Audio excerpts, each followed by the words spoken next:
सच्चे दरबार की जय, उमापति महादेव की जय, श्री कृष्ण बलदेव की जय, सियावल रामचंद्र महाराज की जय, सनातन धर्म की जय। प्रिय भगवत प्रेमियों, हमेशा की तरह आज भी सत्संग विचारों को श्रवण करने हेतु आप सभी उपस्थित हुए हैं। भगवान की बहुत बड़ी कृपा दया आप हम सब पर है कि हमें नियमित सत्संग विचारों का ऐसा संग समागम प्राप्त होता है। भाइयों बहनों, हमारे जीवन में ये भक्ति की जो अनुपम धारा है, जो सदगुरु महाराज जी की कृपा से हमारे जीवन में जो प्रवाहित हुई है, और प्रवाहित ही नहीं, केवल प्रवाह ही नहीं, इस प्रवाह के साथ हमारा प्रवास भी प्रारंभ हुआ है। माने प्रवास का मतलब हमारा मार्ग भी, हम इस रास्ते पे चलना भी प्रारंभ किए हैं। ये मार्ग भक्ति का मार्ग है, संतों का मार्ग है। ये अनूठा, अनुपम, दिव्य, अलौकिक मार्ग है। ये मार्ग सतयुग ते मान्यो छलियो बलि भावन पायो, त्रेते ते मान्यो राम रघुवंश कहायो। ये सतयुग का मार्ग है, ये त्रेता का मार्ग है, ये गुरु नानक देव जी का मार्ग है, गुरु गोविंद सिंह जी का मार्ग है। ये महाजनों येन गथा सपंथा है। जिस रास्ते पे सारे महापुरुष होकर के गुजरे, कोई अलग नहीं, सबका एक ही मत रहा, परमात्मा की ओर बढ़े, परमात्मा को प्राप्त करें, परमात्मा को का साक्षात्कार करें, परमात्मा को साक्षात प्राप्त करके अपने जीवन में उसको अंगीकार करें और अपने जीवन को सुंदर, सुखद और शांति से भर लें। किसी संत का मत कुछ अलग नहीं था, उनके समझाने का तरीका, टेक्निक अलग हो सकती है। समय समय पे जो संत आए, उनकी उस समय के अनुसार क्या मांग रही, उस मांग के अनुसार उनकी विचारधारा, चाहे वो प्रेम से भी हो सकती है, वो तलवार के बल पे भी हो सकती है, लेकिन अगर उसके मूल में देखेंगे तो एक परमात्मा का साक्षात्कार, परमात्मा के दर्शन, उसके जीवन में, अपने जीवन में ईश्वर का समागम हो जाना, ये उनका उद्देश्य रहा। गुरु गोविंद सिंह जी महाराज कहते, आद अगाध अनाद कथा, ध्रुव से प्रहलाद अजामल तारे, नाम उचार करी गणिका, सोई नाम आधार विचार हमारे। कि मेरा कोई अलग मत नहीं है, मेरा कोई अलग पंथ पंथाएं नहीं है, मेरा मत वही मत है, आद अगाध अनाद कथा, जो आदि से चला आ रहा है, जिससे आद सच कहा जाता है, जुगाद सच, जो जुगों तक सच रहेगा। आद अनाद अगाध कथा, इसके बारे में कहा नहीं जा सकता। ध्रुव से प्रहलाद अजामिल तारे, जो भक्ति की बात ध्रुव ने की, जो प्रहलाद ने जिस भक्ति को किया, ध्रुव से प्रहलाद अजामल तारे, जिसको प्राप्त करके अजामिल जैसा पुरुष भी परम पिता को पा गया, ईश्वर में लीन हो गया, प्रभु के चरणों में वास कर पा गया। अजामिल तारे, नाम उच्चार करी गणिका, जिस नाम का उच्चारण गणिका ने किया, अपने जीवन को सफल सार्थक किया। सोई नाम आधार विचार हमारे, हमारा कोई अलग नाम नहीं है, वही एक नाम, वही एक आधार को लेकर के हम भी आगे बढ़ रहे हैं। लेकिन समय की मांग, समय की, जैसे मैंने बताया कि उस समय परिस्थिति क्या थी समाज में, उस परिस्थिति के अनुरूप उनका आचरण व्यवहार बदलता रहा। सभी संतों का, गुरु नानक देव जी बड़े शांत से, कबीरदास जी बड़े शांत से अपनी बात रखते थे, गुरु रविदास जी महाराज, नामदेव महाराज। लेकिन गुरु गोविंद सिंह जी के जाते समय तक आते आते आतंक इतना ज्यादा बढ़ गया कि प्यार से बात बनने वाली नहीं थी, तो तलवार का सहारा लेना पड़ा। तो उन्होंने फौज बनाई। राम जी ने बड़े प्रेम से बात कही, लेकिन जब देखा कि भाई स्थितियां हाथ से परे हैं, वानर सेना की फौज बनाई और आक्रमण किया, आगे बढ़े। तो सभी महापुरुषों का जो व्यवहार आप बाहरी नजरों से देखोगे तो अलग अलग नजर आता है, लेकिन अगर मूल में एक भाव छुपा है, वो ईश्वर, एक की बात, एक ईश्वर, और एक ईश्वर से जीव जुड़े कैसे, शिव से जीव का समागम कैसे हो, जीव का शिव के साथ मिलन कैसे हो। भई परापत मानुख देहुरिया, गोविंद मिलन की एह तेरी बढ़िया। माने गोविंद से मुलाकात, ईश्वर से मुलाकात कैसे हो। इस मूल भाव को लेकर के सारे संत महात्मागण, सारे ऋषि मुनि महर्षि इस धरती धरा पे आते हैं। इस धरती धरा पे आकर के अपने जीवन को सार्थक करते हैं, अपने जीवन को सफल करते हैं, लोगों को परम पिता ईश्वर के साथ जोड़ने की चेष्टा करते हैं। लेकिन उस समय की जो मानव समाज होता है, मानव जाति होती है, उस संतों की बातों को समझ नहीं पाते, क्योंकि संतों की बातों को समझना कोई इतना सहज भी नहीं होता। ये भी बात ठीक है, क्योंकि संत जो जिस जगह की बात करते हैं वो हर एक की पकड़ वहां तक नहीं हो पाती। हमारे संतों का जो सोचने का स्तर था, जिस स्तर पे वो पहुंचे हुए थे, जिस स्तर की वो यात्रा कर चुके थे, वो स्तर बड़ा ऊंचा था। लेकिन जो साधारण जनमानस थे, उनका जो स्तर था, उनकी आध्यात्मिक गतिविधि थी, वो कुछ परंपराओं तक सीमित थी, और वो वहां तक पहुंचे नहीं जहां तक हमारे संत पहुंचे, हमारे ऋषि महर्षि पहुंचे। इसलिए संतों की बात, ऋषियों की बात, मुनियों की बात हमें समझ नहीं है।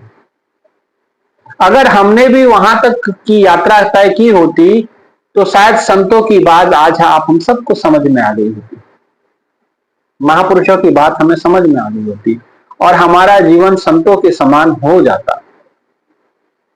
लेकिन अक्सर लोगों से जब बातचीत होती है, मुलाकात होती है, लोगों से चर्चा करते हैं, लोगों से बातचीत करते हैं कि भाई क्या आप क्या समझते हैं भक्ति, धर्म इत्यादि विषयों पे जिस समय ज्ञान चर्चा हम करते हैं, तो उत्तर निकल के आता है कि कुछ लोगों का मत ऐसा है कि भाई हम थोड़ा बहुत पूजा पाठ कर लेते हैं भगवान के नाम पे, यही कर सकते हैं भक्ति, और यही नॉर्मली लोग करते हैं।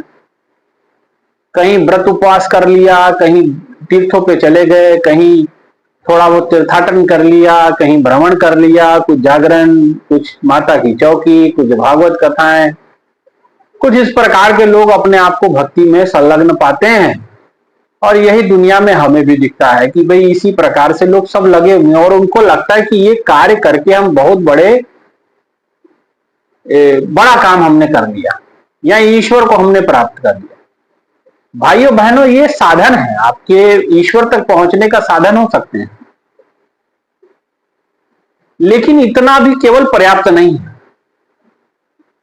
कि आपने व्रत कर लिया, पूजा पाठ कर लिया। एक व्यक्ति मिले, वो कहे कि भाई हम तो ग्रंथों को पढ़ते हैं, और ग्रंथों को पढ़ना ठीक बात है, लेकिन ग्रंथों को पढ़ के अपने जीवन स्तर को वैसी तरह रखना, ये हमें समझ से परे है। लोग बहुत पाठ पूजा करते हैं, बहुत पाठ पढ़ते हैं, पाठ पढ़े और वेद विचारे निवल भवंगम साधे,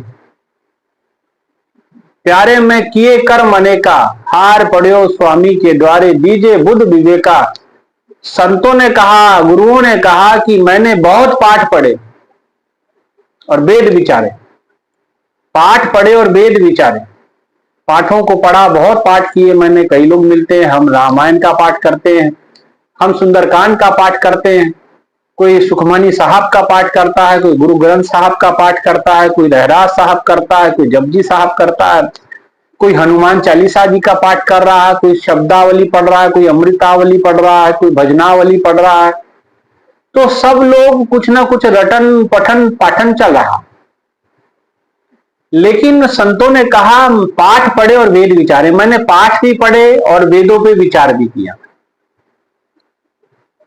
माने आप तो पढ़ रहे हैं, और वो कहते कि आप पढ़े नहीं, मैंने तो वेदों पे विचार भी किया, ग्रंथों को जो पढ़ा मैंने उस पर विचार भी किया, और विचार करने के बाद ये समझ में आया कि इससे कुछ होगा नहीं, निवल भवंगम साधे, हार पढ़ो स्वामी के द्वारे, दीजे बुद्ध विवेका। तो मैं सतगुरु की शरण में गया, स्वामी के शरण में गया, गुरु की शरण में गया, तो उसने मुझे बुद्ध विवेक दिया, वो समझ दी। उसने समझाया कि केवल यहीं तक सीमित मत रहें, पढ़ने तक सीमित नहीं, पढ़ पढ़ गड्डी लदी है, पढ़ पढ़ हुई है ख्वार, कि पढ़ने से नहीं आप ईश्वर को प्राप्त कर पाएंगे। इसके आगे एक स्टेप है, इसको जीवन में लागू करना पड़ेगा, इसको जीवन में उतारना पड़ेगा। दीजिए बुद्ध विवेका। जब मैं गुरु की शरण में गया तो मुझे वो बुद्धि, वो विवेक मिला, जिससे मुझे उस ज्ञान की प्राप्ति हुई, और उस ब्रह्म ज्ञान के द्वारा मैंने परमात्मा को जाना, परमात्मा को समझा, परमात्मा की प्राप्ति, परमात्मा को सहज पाया। वो ना था मुझसे दूर, ना मैं उससे दूर था। नजर नहीं आता है तो नजर का कसूर था, बाद में समझ में आया तो ये तो मेरी नजरों का कसूर था कि मैं उसे देख नहीं पाया, वो तो बड़ा नजदीक था। तो भाइयों बहनों, चाहे आप पाठ पढ़े, चाहे सुंदरकांड पढ़े, चाहे आप कुछ भी पढ़े, पढ़ने से आप ईश्वर की जानकारी आप जरूर हासिल कर सकते हैं, लेकिन ईश्वर को नहीं प्राप्त कर सकते, है ना। इसलिए हमें केवल पढ़ने और पढ़ाने तक सीमित नहीं रहना, उसके ऊपर विचार भी और उसको जीवन में लागू भी करना। लेकिन ये पूर्णतया लागू तब होगा जब पूर्ण संत सतगुरु की शरण हमको प्राप्त होती है, उनका आशीर्वाद हमको प्राप्त होता है, तो हम अपने आप को ईश्वर के सबसे निकट पाते हैं, ईश्वर को सबसे निकटतम प्राप्त कर पाते हैं गुरु की कृपा से, सतगुरु की दया से। इसलिए भाइयों बहनों, केवल पढ़ने से, कुछ लोग कहते हैं कि हम पूजा करते हैं, तो ठीक है, पूजा भी अपनी जगह आप करते हैं, सही बात है, करते रहिए। लेकिन क्या पूजा से ही आप ईश्वर तक पहुंच पाएंगे? बहुत सारे ऐसे ऋषि मुनि महर्षि हुए जो पूजा पाठ तो किए ही नहीं, वो सारी जिंदगी ध्यान में बैठे रहे। भगवान बुद्ध का नाम एक उसमें आता, महावीर जैन जी का नाम उसमें एक आता, जो ध्यान की उच्चतम गहराइयों को प्राप्त किए, जो उनके शिष्य थे, वो भी पूजा पाठ में कभी तल्लीन नहीं मिले। तो इसका मतलब पाठ भी और पूजा भी जो करते हैं आप किसी तरीके से, लेकिन आप रामायण को पढ़ेंगे, वो कहते बिन पद चले सुने बिन काना, बिन कर कर्म करे विधि नाना। जो भी पूजा आप करते हैं हाथों से करते हैं, लेकिन वो कहते हैं भगवान के घर तो बिना हाथों से, बिन कर कर्म करे विधि नाना, कर कहते हैं हाथ पे, बिना हाथों से परमात्मा की पूजा बंदगी होती है, बिना हाथों से उसकी प्राप्ति, उसके कर्म किए जाते हैं। तो वो तरीका जो शाश्वत है, सनातन है, वो हमें प्राप्त नहीं, वो हमें संतों के द्वारा प्राप्त होता है।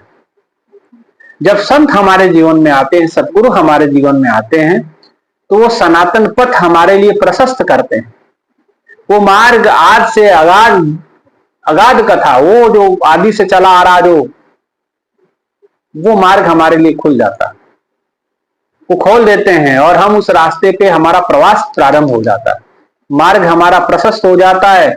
गुरु के मार्गदर्शन में हम उस यात्रा को करना प्रारंभ करते हैं। और जिस समय हमारी यात्रा प्रारंभ होती, तो जब प्रारंभ हुई कहीं यात्रा, तो कहीं ना कहीं तो पहुंचेंगे आप, कहीं ना कहीं आपकी मंजिल, आप मुकम्मल तो कहीं पहुंचेंगे आप, कहीं ना कहीं तो आप पहुंच ही जाएंगे। अगर आपकी यात्रा ही प्रारंभ नहीं हुई तो आप पहुंचेंगे कहाँ? आप चले ही नहीं तो पहुंचोगे कहाँ? इसलिए यात्रा जिस समय शुरू होती है गुरु के मार्गदर्शन से, उस यात्रा पे हमें निरंतर बढ़ते रहना होता है, निरंतर गुरु के आशीर्वाद की चेष्टा हमें करनी होती है, गुरु के आशीर्वाद को लेकर के आगे बढ़ना होता है, गुरु के इस पवित्र मार्ग पे, इस भक्ति के पथ पे हमको आगे बढ़ना होता है। पाठ पढ़ना ठीक है, पूजा करना ठीक है, समझ में आती तो करिए, नहीं समझ में आती तो कोई ऐसी बात नहीं है। ग्रंथों में कहीं नहीं कहा गया कि आप ऐसा करें वैसा करें, यह आपकी अपनी स्वेच्छा है, करें चाहे ना करें। लेकिन उन्होंने किसी खास चीजों पे अच्छा खासा फोकस किया है। उन्होंने कहा पाठ करें ना करें, पूजा करें ना करें, लेकिन गुरु की शरण में जाए, गुरु की शरण को प्राप्त करें। गुरु की शरण में गए बिना कल्याण नहीं होगा, गुरु के बिना मुक्ति नहीं होगी। ये देखिए, ये कंपलसरी बात उन्होंने की। उन्होंने कहीं, आप ग्रंथों को पढ़ ले कि पाठ पढ़े या वेद या फिर पूजा करें, इस बात पे इतना जोर नहीं दिया उन लोगों ने। हाँ, लेकिन इस बात पे उन्होंने जोर दिया, वो कहते हैं कि जो बिरंच शंकर सम हुई, गुरु बिन भवनिधि तरा ही न कोई, जो बिरंच शंकर सम हुई, रामायण में आता, रामचरितमानस में आता कि शंकर के समान क्यों ना हो जाओ, ब्रह्मा जी के समान क्यों ना हो जाओ, विष्णु जी के समान क्यों ना हो जाओ, लेकिन गुरु की शरण में गए बिना मुक्ति नहीं है। जो विरंच शंकर सम हुई, गुरु बिन भव निधि तरह ना कोई, गुरु के बिना इस भव सागर से, इस भव निधि से तारण किसी का हो नहीं सकता। गुरु की शरण में जाना होगा। तो ये कंपलसरी बात उन्होंने की कि मस्ट है गुरु की शरण करना। पाठ पे इतना उन्होंने मस्ट नहीं कहा कि पाठ पढ़ना ही है, पूजा करनी ही है, मंत्र माला घुमाना ही है। कई लोग माला घुमाते हैं, राम राम राम, ठीक है घुमाइए, कोई बात नहीं। लेकिन महापुरुषों ने क्या किया ये भी तो समझ लें। वो कहते हैं कि कर से तो माला फिरे, जीव फिरे मुख माही, मनवा तो चौदिश फिरे, यह तो सुमरन नाही। कि भाई मन आपका चारों दिशाओं में फैल रहा, घूम रहा, जीव आपकी मुख में घूम रही और हाथों में माला घूम रही है, और सब अस्त व्यस्त है, कैसे ही सुमरन है? कहते ये तो सुमरन नहीं, ये तो सुमरन नहीं है। महापुरुषों ने कहा अगर माला जपनी ही है, श्वासों की माला पे सिमरू मैं पी का नाम, परमात्मा का नाम श्वासों की माला पे, गुरु जब मिलता तभी प्रकट होता है, ऐसे प्रकट नहीं होता। माला घुमाते रहिए, जिंदगी भर करते रहिए, आप उसका रिजल्ट नहीं मिलने वाला आपको। आप जितना मर्जी माला को राम राम कृष्ण कृष्ण करते रहिए, हरे रामा हरे कृष्ण जपते रहिए, कोई फर्क नहीं पड़ने वाला। हाँ, आप अपने आप में अहंकार जरूर पालेंगे, मैंने आज 10 माला की तो 15 माला की तो 25 माला की। आप किसी ऋषि मुनि महापुरुष की जो अगर जीवनी को पढ़ोगे तो हमेशा उन्होंने ध्यान में, आप भोलेनाथ जी को देखो कौन माला जप रहे हैं, लेकिन मंत्र तो वो जप रहे हैं, महामंत्र जो जपत महेश, वो भी तो नाम स्मरण कर रहे हैं। वो किसका नाम स्मरण करे? वही मंत्र तो हमें जपना चाहिए जो महामंत्र भगवान जप रहे हैं, वही मंत्र उस प्रकार से हम जपेंगे तब ना हमारा कल्याण होगा। महामंत्र जो जपत महेशु, काशी मुक्त हेतु उपदेशु, जिसके लिए काशी का महत्व है, जो काशी में उपदेश दिया गया, काशी हेतु मुक्ति उपदेशो, महिमा जाकी जान गण राओ, जिसकी महिमा को, जिस नाम सुमरण की महिमा को गणेश जी ने जपा, जिस नाम को गणेश जी ने सुमरण किया, महिमा जाकी जान गण राओ, प्रथम पूज्य नाम प्रभु, उस नाम का सुमरण जिसके कारण से प्रथम पूज्य बन गए नाम गणेश जी। तो हमें भी तो नाम जानना चाहिए कि नहीं, कि बस माला घुमाते रहेंगे, राम राम करते रहेंगे, कृष्ण कृष्ण करते रहेंगे। कृष्ण जी ने कभी कोई माला जपी? संदीप ने मुनि जी के आश्रम में वो रहे इतना समय, गुरु आश्रम में, चलो ठीक है बाहर तो युद्ध में रहे, बाहर का जीवन जब रहा उनका, लेकिन जब गुरु आश्रम में थे तब क्या वो माला घुमाते थे? राम जी वशिष्ठ जी के आश्रम में इतना समय रहे, बाल काल से लेकर के सारी विद्याओं को प्राप्त किया। वो बाहर आके सबको उपदेश दे सकते थे, अयोध्या वासियों को जिस समय इकट्ठा किए तो उपदेश दे सकते कि नहीं नहीं आप ये माला लो और जपते रहो, राम राम राम राम मेरा नाम लेके सुमरण करते रहना। यहाँ कृष्ण जी गीता जी के उपदेश में बता देते कृष्ण जी अर्जुन जी को कि ऐसा है कि हरे रामा हरे कृष्ण जपना, माला ले लेना, जपते रहो। अर्जुन तो कही रहता कोई मेरे को माला दे दे, मैं तो चलूं जंगल में जाऊं और वहां जाके मैं माला जपूंगा, मैं ये युद्ध नहीं करना चाहता। लेकिन भगवान ने क्या कहा, नहीं नहीं नहीं नहीं, युद्ध भी करो सुमरण भी करो। सुमरण कौन सा था वो समझना होगा, वही नाम स्मरण की महिमा गणेश जी ने जानी। तो भाइयों बहनों, हम बहुत प्रकार की भ्रांतियों में फंसे हुए हैं। अभी हमने ज्ञान लिया लेकिन फिर भी हम देखते हैं कई लोग सुमरण साधना नहीं कर पाते, साधना करने का तरीका नहीं पता, साधना का महत्व नहीं पता। हम तमाम काम करते हैं, पूजा में 4-4 घंटे लगा देते हैं, ठीक है लगाइए, कोई हमको कोई मसला नहीं, लेकिन नुकसान आप बहुत बड़ा कर रहे हैं। आप साधना का त्याग करके इतना बड़ा नुकसान कर रहे हैं। ये आप जब ईश्वर के पास जाएंगे तो स्वामी जी की बात आपको याद आएगी, स्वामी जी ने क्या समझाया था आपको, वहां पूछा जाएगा, नाम का महत्व वहां पे है। एक घड़ी आदि से पुनाद, कबीरा संगत साध की कटे को टबराद। वहां जाके पता चलेगा सत्संग का महत्व क्या था, सत्संग का वैल्यू क्या था, वहां जाके पता चलेगा। यहाँ गुरु महाराज जी स्वयं हमको कहा करते थे, महाराज जी कहते हैं इतना सत्संग यहाँ लोगों को मिलता है, लोगों को कीमत नहीं है। जिस समय आप उस देश में जाओगे और वहां जाके पता चलेगा कि आपका साधना, आपका सुमरण का क्या महत्व है, क्या वैल्यू है, इस सत्संग का क्या प्रभाव है, ये तब पता चलेगा। कई बार गुरु जी बोलते थे, है ना। तो इसलिए भाइयों बहनों, हमें समझना है, हमें जानना है, हम वास्तविकता को पहचाने। पूर्ण ज्ञान ब्रह्म ज्ञान मिलने के बाद भी हम इधर उधर के भवुंडर में फंसे रहते हैं, तो ये क्या है? ये आप अपने आप को समझा नहीं पाए, आप अपने आत्मा को कंट्रोल नहीं कर पाए, आप अपने मन को एकाग्र नहीं कर पाए। और एक बात और समझ लेना, जब तक एकाग्र मन से भक्ति में मन नहीं लगता, एकाग्र नहीं हो पाते भक्ति में, तब तक ना भक्ति फलती है ना फूलती है। आप लाभ ना, दुविधा में दो गए माया मिली ना तुझको राम। प्रभु की भक्ति सुबह के जैसे माया है एक ढलती शाम। दुविधा में दो गए माया मिली ना तुझको राम। दुविधा में रहोगे भैया, दोनों जाओगे। आप हम सोचते हैं कि माला भी घुमा लें, वो भगवान जी भी खुश रहेंगे और साधना भी थोड़ी बहुत आंख बंद करके बैठ जाएंगी। तो ऐसे नहीं, बटी हुई श्रद्धा से कभी परमात्मा प्राप्त नहीं हो पाता है। बटी हुई श्रद्धा से कभी ईश्वर प्राप्त नहीं होता। शक्ति को एकाग्र करना होता है और अनुसंधान में लगाना होता है। जैसे हमारे वैज्ञानिकों ने खोज की बिजली की, कहां से निकली बिजली? पानी से। कौन सा पानी? जो बह रहा था। उन्होंने क्या किया? डैम बनाया और डैम से ऊंचाई से जब पानी गिराया जनरेटर के ऊपर में, और उस पानी के वेग से वो जो चक्की घूमी, जनरेटर घुमा, बिजली प्रोड्यूस करने लग गया बिजली की।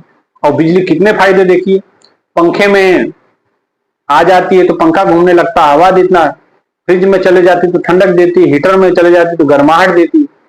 एक बिजली के कितने फायदे हो गए। लेकिन ये बिजली आई कहां से? ये शक्ति, अद्भुत शक्ति प्राप्त कहां से हुई? पानी से। कौन सा पानी? जो यूं ही बेकार में बह रहा था, वो चला जाता समुद्र में। लेकिन खोज किसने की? इसके बारे में बताया किसने? वैज्ञानिकों ने। और कैसे उसको रोका पहले? तो आपकी श्रद्धा अगर ऐसे बहाव में बहते जाओगे आप कि चलिए ये भी कर लें वो भी कर लें, दोनों खुश हो जाएंगे। दुविधा में दो गए माया मिली ना तुझको राम। ना माया ही आपको मिलने वाली, ना राम ही आपको मिलने वाला। और बहुत पछताएंगे आप एक समय के बाद, बहुत दुखी होंगे आप एक समय के बाद। ये होता ऐसा। इसीलिए एकाग्र होना पड़ेगा। पानी को जमा करके, इकट्ठा करके उसके फोर्स से नीचे फेंका गया, बिजली उत्पन्न की गई। ऐसे ही आपका जीवन बहता जा रहा था, गुरु की कृपा हुई, आपको एक जगह जमा किया उनसे। अब एक आवेग से आपके अंदर असीम शक्तियों का स्रोत है, आप उस शक्तियों को जान ही नहीं रहे। आप अपने आप को कुछ और ही मान के बैठे हुए हैं। कोई पत्नी मान के बैठा हो, कोई पति मान के बैठा, कोई बाप मान के बैठा, कोई माँ मान के बैठा हुआ है ना, कोई बेटा मान रहा, कोई भैया मान रहा, कोई भाभी मान रहा। आप अपने आप को कुछ कुछ मान के रखे होंगे। आप कुछ भी नहीं है और आप बहुत कुछ है। You do anything and everything, all power is within you. Vivekananda ji कहते हैं कि सारी पावर, सारी शक्तियां आपके पास है, आप कुछ भी कर सकते हैं, है ना। लेकिन कब? जब अपनी शक्तियों से परिचित प्राप्त होंगे, जब आप अपने शक्ति से परिचय करेंगे। तो शक्ति से अपने आप से कैसे परिचय प्राप्त करेंगे? तो साधना में उतरना पड़ेगा। संतों ने कहा खोज दिल हर रोज, माने रोज साधना करो। आप अपने आप को खोजो, अपने आप पे रिसर्च करो, अनुसंधान करो तो सही, पता चलेगा अंदर अद्भुत शक्तियां हैं कि नहीं। समुद्र मंथन हुआ तब ना उसमें से चीजें निकली, तभी देवता अमृत को प्राप्त किए, अमरत्व को प्राप्त किए, तभी कामधेनु गाय निकली। तो कैसे निकली? ये मंथन से निकला। तो आपको मंथन करना पड़ेगा, अपने आप को एकाग्र करना पड़ेगा। आप कहेंगे ये भी कर लें और वो भी कर लें तो नहीं होगा। आप एक तरफ हीरा पकड़ना चाहते हो, कचरा छोड़ना नहीं चाहते। कोई एक प्रेम गली अति साकरी, जामे दो ना समाए, वो हमेशा ध्यान रखना। दो समा नहीं सकता इसके अंदर। ये प्रेम की गली है, बड़ी साकरी गली है, बड़ी कंजेस्टेड गली है, दो नहीं जा पाएगी इसमें, एक ही तरफ है। प्रेम गली अति सागरी, जामे दो ना समाए। यहाँ तो प्रभु की भक्ति कर, यहाँ तो विषय कमा। यहाँ तो भगवान की भक्ति ही हो पाएगी, दुनिया भर का आडंबर आप कर लेंगे। दोनों में से एक ही होगा, दूसरे के लिए तो वहां अलाउड ही नहीं है। भक्ति करनी तभी आप उससे, जाको प्रेम खिलन का चाहो, सिरधर तली गली मेरे आओ। जुग्गा फूके अपना सो चले हमारे साथ। जो अपने घर को आग लगा सकता है, संतों ने तो यहाँ तक कहा कि अपने घर को आज आग लगा सकता वो हमारे साथ चले, नहीं तो भैया अपने बैठा रहे घर पे आराम से शांति मार के। 84 लाख यूनियन आपका इंतजार कर रही है। वो किसके लिए बनाई? वो आप ही लोगों के लिए बनाई गई है। भाई चलिए यहाँ मौज मस्ती कर ली, तब 84 लाख यूनियन होगी, आप कुत्ता बैल बिल्ली बनिए, है ना। इसीलिए अपने शक्ति को जाने, अपने आप से परिचय प्राप्त करें। अपने आप को न जानने के कारण हम दुखी रहते हैं। अपने आप की शक्तियों से परिचय में, आप पानी बह रहा था ही, लेकिन देखो वैज्ञानिकों ने कितनी जबरदस्त टेक्निक लगाई, उसमें से बिजली निकाली। कौन से पानी है वैसे? जो बह रहा पानी, व्यर्थ में जाकर के सागर में समा जाता। ऐसे ही हमारा जीवन व्यर्थ बहा जा रहा है, लेकिन सदगुरु रूपी वैज्ञानिक जीवन में आ जाते हैं, उसमें से अद्भुत शक्तियों का संचार हो जाता है, उसमें से बहुत कुछ निकाला जा सकता है। इसलिए अपनी सारी श्रद्धा को एकाग्र करें, एक चित्त करें और एक आवेग के साथ, एक मन के साथ आप बढ़ें, साधना करें, खोज दिल हर रोज, अपने आप से परिचय प्राप्त करें, अपनी शक्तियों को जानें, अपने आप को समझें। अपने आप को समझ लेंगे तो फिर कुछ और समझाना नहीं पड़ेगा, कुछ और बताना नहीं पड़ेगा, है ना। इसलिए जो जय एक ना जाने बहु जाने क्या होए। अगर आपने एक को नहीं जाना तो कुछ भी नहीं जाना। राम जी को जान लो, चाहे कृष्ण जी को जान लो। ऐसे नामदेव महाराज कृष्ण जी को बड़ा जानते थे, लेकिन मूर्ति में तो कृष्ण जी दिखते थे उन्हें, लेकिन किसी आदमी में कृष्ण जी नहीं दिखे उनको। लेकिन जब गुरु की कृपा हुई, ज्ञान प्राप्त हुआ, ब्रह्म ज्ञान प्राप्त हुआ, तो अब तो हर जगह उसको जर्रे जर्रे में झांकी भगवान की दिखने लगी। कैसे हुआ? अब उनके पास वो आंख, सूझ वाली आंख आ गई, वो दृष्टि मिल गई, वो ब्रह्म ज्ञान के द्वारा वो दिव्य दृष्टि उनको प्राप्त हो गई। विशुभा खेचर जी के द्वारा वो ज्ञान मिल गया, नेत्र खुल गया। अब पता चल गया कि भगवान केवल मूर्ति तक नहीं है, हर जगह में, हरि व्यापक सर्वत्र समाना, सभी के अंदर समाया है। चाहे मुर्दे में भी भगवान है, हमारे अंदर भी है। चाहे वो लोहे का, सीमेंट का, पत्थर का स्तंभ था, उसमें उस भगवान नजर आ गया, है ना। प्रहलाद को उसमें नजर आ रहा था। तो इसलिए ये कब होगा? जब आप भी एकाग्र होंगे, एक को आगे रख करके आगे बढ़ेंगे तो आपके जीवन में। इसलिए सबसे पहले अपने आप से परिचय। और अपने आप से परिचय कैसे होगा? आपको साधना नियमित अपने भीतर उतरना पड़ेगा, अपने आप को खोजना पड़ेगा कि हम क्या हैं, मैं हूं क्या। और जब उसका उत्तर आपको मिलेगा और फिर आप अपने आप से परिचय प्राप्त करेंगे। मैं कुछ और हूं, अभी तक कुछ और मान के बैठा हूं, है ना। था मैं शेर, बन के रहा सारी जिंदगी बकरी, ठीक है ना। और मैं करता रहा, और मैं करता रहा, बकरी की तरह एक दिन छुरी चल गई गले पे और कट के मर गए, है कि नहीं? ऐसा नहीं। इसलिए ऐसे नहीं जीवन जिया जाता। अपने आप को परिचय प्राप्त करो, अपने आप से परिचय हो जाएगा तो जीवन में कुछ समझाना नहीं पड़ेगा। जिसने अपने आप को जान लिया वो सबको जान लेता है। एक को जानना है और बस उससे परिचय हमारा हो जाए, हमारा जीवन सफल सार्थक होगा। इसलिए अपने आप से परिचय प्राप्त करें, अपने आप का परिचय प्राप्त करें, ताकि मैं कौन हूं, मैं किस लिए जन्म लिया है, ये सारी चीजों का। तुम हो कौन, कहां से आए, कहां है निज घर तेरा, यह कारण तुम भर मत डोलो तन तज कर हम बचे रहे। 5 मूल प्रश्न कबीरदास जी ने कहा। चलिए इस पे मैं चर्चा कहीं और करूंगा, ये बड़ा लंबा और सविस्तार चर्चा का विषय बन जाएगा, तुम हो कौन ये। लेकिन ये 5 प्रश्न मूल होते हैं, है ना। इसलिए सबसे पहले अपने आप से परिचय प्राप्त करो, अपने आप को जानो, अपने आप से परिचय प्राप्त करो, अपने आप का परिचय समझो, फिर जो है अपना जीवन देखिए कैसे सार्थक होता है। जीवन जीने का टेक्निक आपका बदल जाएगा, कितना सुंदर आपका जीवन हो जाए। नहीं तो दुविधा में डूब गए, माया मिली ना तुझको राम, ना माया ही मिली ना राम ही आपके को। क्योंकि माया तो राम जी के पास ही रहेगी, माया तो जो है मायापति के पास ही रहेगी, वो आपकी तो है नहीं, है ना। और जो प्रभु है वो आपके पास, क्योंकि माया के पीछे थे, माया आपको छोड़ के राम जी के पास चलेगी, प्रभु के पास चलेगी। इसलिए राम जी के पीछे लगो, नारायण के पीछे लगो, तो माया भी वहीं पर मिल जाएगी, सब कुछ हो जाएगा, ठीक है ना। इसलिए सर्वप्रथम शर्त इस मार्ग पे पढ़ने का कि भाई गुरु के शरण में जाके अपने आप का परिचय प्राप्त करना, हम कौन है, ठीक है। अपने आप का परिचय हो जाएगा तो सब चीजें समझ में आ जाएगी। इतना ही कहते हुए विचारों को विराम। और जरूर इस चैनल को सब्सक्राइब करें और जरूर कमेंट्स में जरूर लिखें कि आपको वीडियो कैसी लगी, और जरूर ये बताएं कि अगर आपके मन में भी कोई बात है, कोई प्रश्न है ज्ञान के संदर्भ में, भक्ति के संदर्भ में, तो जरूर उसके विषय में वो लिखें आप जरूर, और आप उसके ऊपर जरूर कंसीडर हम उसको करेंगे। जैसे भी हमारी टीम उसको देखेगी तो उसको कंसीडर हम जरूर करेंगे, उसको आने वाले दिनों में उसका उत्तर देने की कोशिश, प्रयास, जितनी हमारी समझ, उस आध्यात्मिक समझ जितनी भगवान ने हमको दी है उतने पे हम उसका प्रयास जरूर करेंगे, ठीक है। तो जरूर पीछे अपने नीचे कमेंट्स जरूर करना, सब्सक्राइब जरूर करना चैनल को, और जरूर इस वीडियो को पूरा देखना, तभी चीजें समझ में आती है। इतना कहते हैं विचारों को विराम। बोले श्री सदगुरु महाराज जी की जय, सच्चे दरबार की जय, उमापति महादेव की जय, श्री कृष्ण बलदेव की जय, सनातन धर्म की जय। धन्यवाद।